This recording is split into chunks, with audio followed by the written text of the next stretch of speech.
On the Japanese island of Okinawa, people routinely live past 100 years old. And for decades, scientists have been trying to figure out exactly why. Is it their genes, their healthcare system, their geography?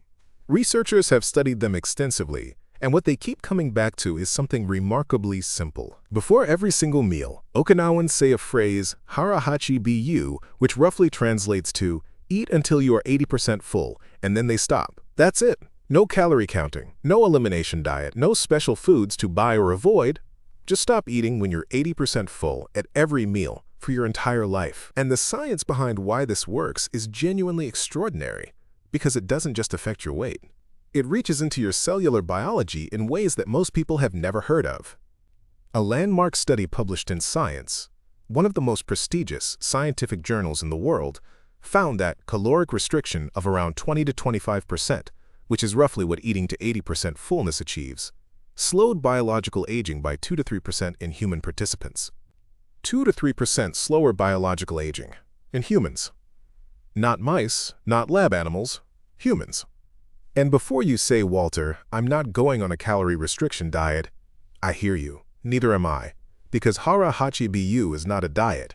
It is a relationship with food. And those are two completely different things. I'm Walter, let's get into it. Let me start by telling you what's actually happening in your body when you consistently eat past the point of fullness. Because most of us do this every single day without realizing it. Here's something most people don't know. The signal that tells your brain you're full doesn't arrive instantly. It takes approximately 15 to 20 minutes after you've eaten enough for your gut hormones to send the fullness signal to your brain. 15 to 20 minutes. So if you're eating at a normal modern pace, which most people do, you can easily consume several hundred extra calories before your brain even registers that you had enough. Every single meal. Every single day. For decades. The cumulative effect on your body is enormous, and it has nothing to do with willpower or discipline. It's pure biology working against you. And here's what those extra calories are doing beyond just weight. They are keeping your body in a constant state of metabolic stress. When you consistently eat to full capacity or beyond, your cells are in a state of constant energy surplus. And cells under constant energy surplus do something very specific. They stop doing maintenance work. Think of it like a city that's constantly handling rush hour traffic.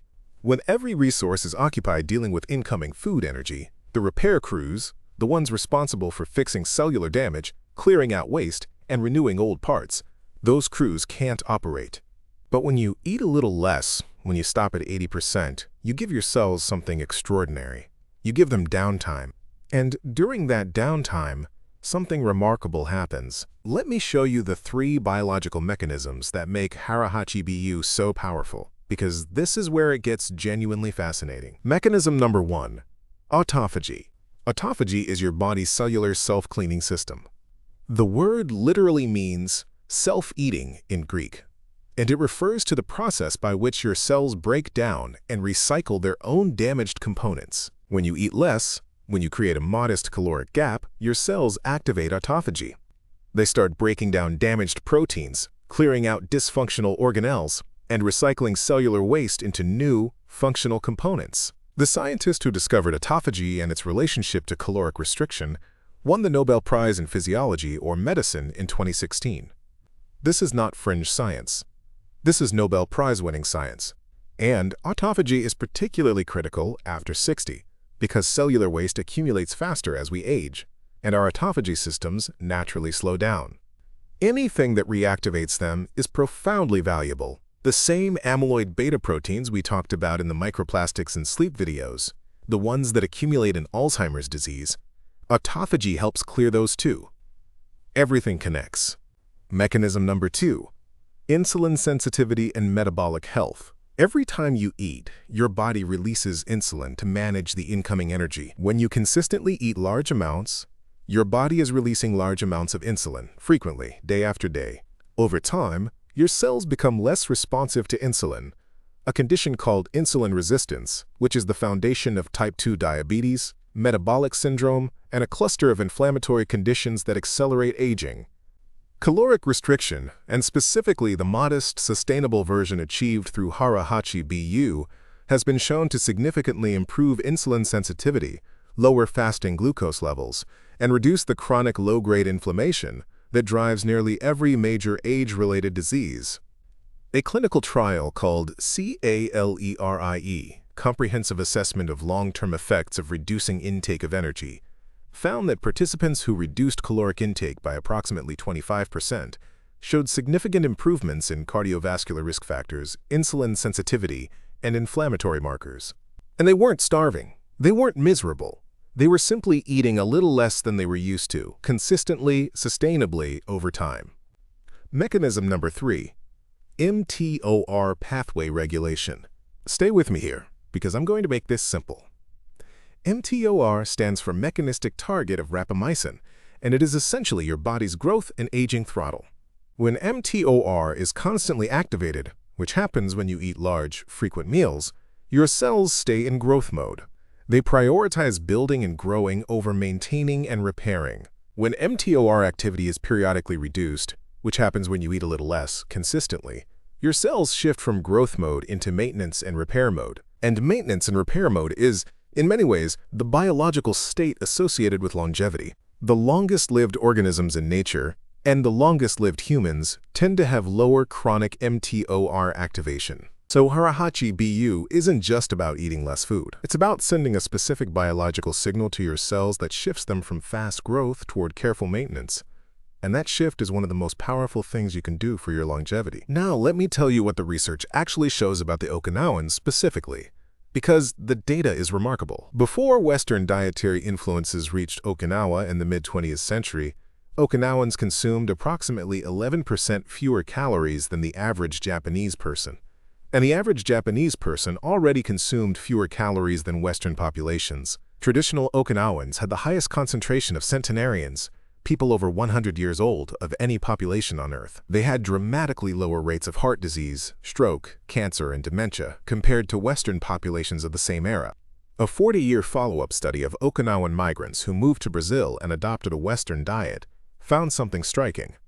Those who left Okinawa and adopted Western eating habits lost their longevity advantage within a single generation. The genes were the same. The island was gone from their lives. And so was the longevity. It was the eating habits, not the genetics or the geography, that were driving the results. Now, here is what I think is the most important thing I can tell you about Hara Hachi Bu, and it's the reason I called this video, No Diet Required. This practice does not ask you to change what you eat. It only asks you to change when you stop eating. You can eat the same foods you love.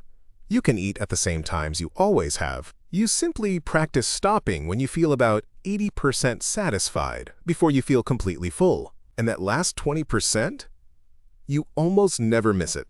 Within 15 to 20 minutes, your fullness signal arrives and you feel perfectly satisfied, without the uncomfortable, bloated, overfull feeling that most people have normalized as a natural part of eating. But here's the challenge, and I want to be honest with you about this.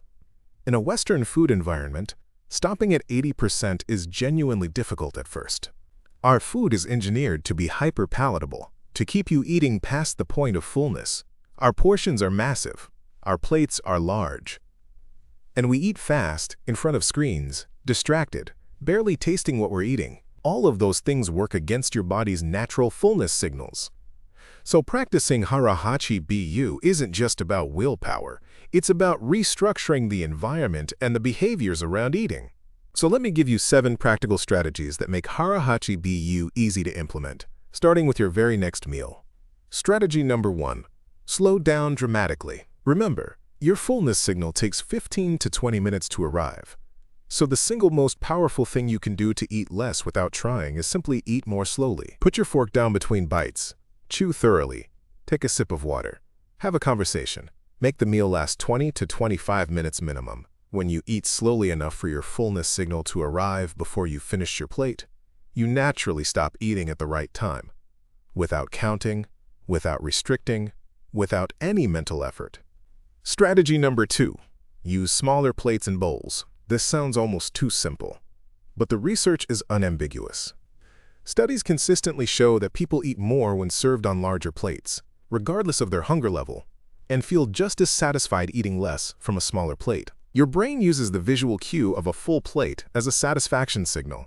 A full small plate activates the same sense of satisfaction as a full large plate. even though it contains significantly less food. Switch to plates that are roughly 2 inches smaller in diameter than your current ones. This one environmental change can reduce your food intake by 20 to 30% with essentially zero conscious effort. Strategy number 3. Remove distractions during meals. Eating in front of the television, scrolling through your phone, reading at the table. All of these activities disconnect you from the physical experience of eating. And when you're disconnected from the physical experience, you miss the subtle signals your body sends as it approaches 80% fullness. You blow right past them without noticing. Okinawan eating culture is fundamentally social and present. People eat together, they talk, they pay attention to the food and to each other. That presence is part of what makes the 80% practice work. Try eating at least one meal per day without screens. Sit at a table. Pay attention to the taste, the texture, the smell of your food. You will naturally eat less and enjoy it more. Strategy number 4. Wait before taking seconds. Before you serve yourself a second portion of anything, wait 15 minutes. Set a timer if you need to. Have some water. Have a conversation. Let the fullness signal arrive. In the vast majority of cases, after 15 minutes, you will not want the second portion. Your body will have told you it's satisfied, and the urge will have passed. This single habit, waiting 15 minutes before seconds, can eliminate hundreds of calories from your daily intake without a single moment of deprivation. Strategy number 5. Start meals with soup or vegetables. Volume eating before the main course is one of the most researched strategies for naturally reducing caloric intake. When you start a meal with a broth-based soup or a simple salad, you give your stomach volume and early signals of fullness before the more calorie-dense foods arrive. Studies show that starting a meal with a low-calorie soup reduces total caloric intake at that meal by an average of 20% without any feeling of restriction. Interestingly, this is a natural feature of traditional Japanese meal structure. Meals often begin with miso soup and pickled vegetables before the main course arrives. The practice supports Hara Hachi Bu before the main meal even starts. Strategy number 6. Serve food from the kitchen, not the table. When food is served family-style in the center of the table, research consistently shows that people eat more because the visual presence of extra food is a powerful subconscious eating cue. Plate your food in the kitchen, bring it to the table, and leave the extra in the kitchen. If you want more after 15 minutes, you can get it. But you'll be surprised how rarely you will. Out of sight genuinely is out of mind when it comes to eating. And this environmental design principle is one of the most powerful tools in the Hara Hachi Bu practice. Strategy number 7. Develop a Hara Hachi Bu check-in ritual. Halfway through your meal, put your fork down and pause for 30 seconds. Close your eyes if you're comfortable doing that. And honestly ask yourself, on a scale of 1 to 10, how hungry am I right now? If you're at a 6 or 7, satisfied but not full, consider finishing there. Give it 15 minutes. See how you feel. If you're still genuinely hungry, keep eating. The goal is not to restrict. The goal is to reconnect with your body's actual signals, which decades of fast, distracted, oversized eating may have buried. This check-in is the core mindfulness practice that underlies everything. Once you develop the habit of pausing and checking in, Hara Hachi Bu stops being a rule you follow and becomes a natural way of eating. Now I want to address something important. What does the research say specifically about seniors and caloric restriction? Because I know some of you are thinking, Walter, I've heard that older adults need to be careful about eating less because of the risk of malnutrition and muscle loss. And that concern is absolutely valid, and I take it seriously.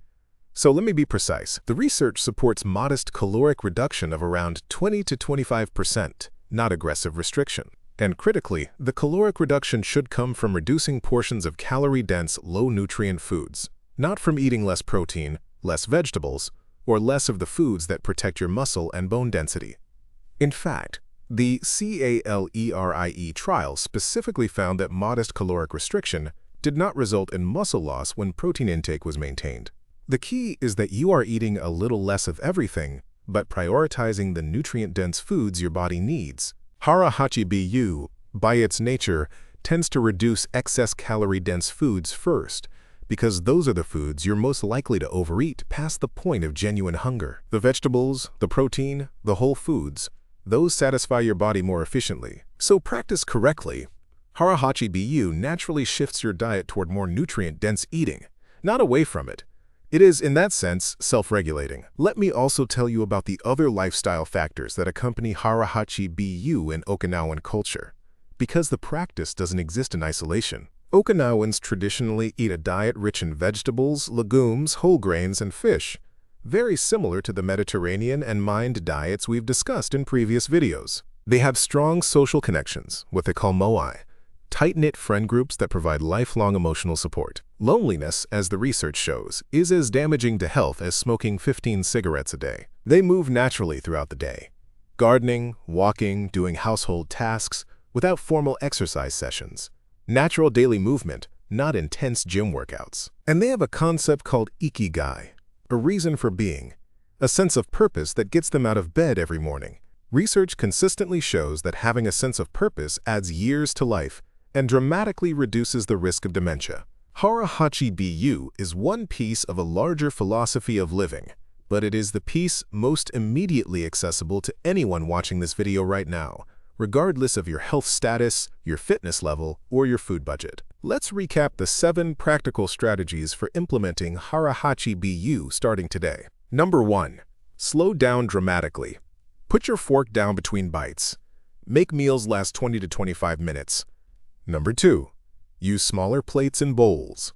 2 inches smaller in diameter reduces intake by 20 to 30%. Number 3. Remove distractions. No screens during at least 1 meal per day. Be present with your food. Number 4. Wait 15 minutes before taking seconds. Let the fullness signal arrive before deciding you want more. Number 5. Start meals with soup or vegetables. Give your body volume and early fullness signals before the main course. Number 6. Plate your food in the kitchen. Don't bring serving dishes to the table. Out of sight, out of mind. Number 7. Develop a halfway check-in. Pause mid-meal, put your fork down, and honestly ask how hungry you actually are. Hara Hachi Bu is not a diet with an end date. It is not a set of rules to follow perfectly or feel guilty about breaking. It is a practice, something you return to, meal after meal, day after day. Some meals you'll nail it. Some meals you'll overeat, and that is perfectly fine. This is not about perfection. It's about gradually shifting your relationship with food towards something more aligned with what your body actually needs. The Okinawans didn't live to 100 because they were perfect. They lived to 100 because they had a simple, sustainable practice that they returned to, quietly, at every meal, for their entire lives. And you can start that practice at your very next meal, not next Monday, not after the holidays, not when things settle down, at your very next meal. If this video helped you, please hit that subscribe button, because every week I break down health topics for seniors in a way that's simple, honest, and actually useful. Share this with someone you love who's over 60, because this might be the simplest and most powerful thing they hear all year. I'm Walter, and I'll see you in the next one. Hara Hachi Bu.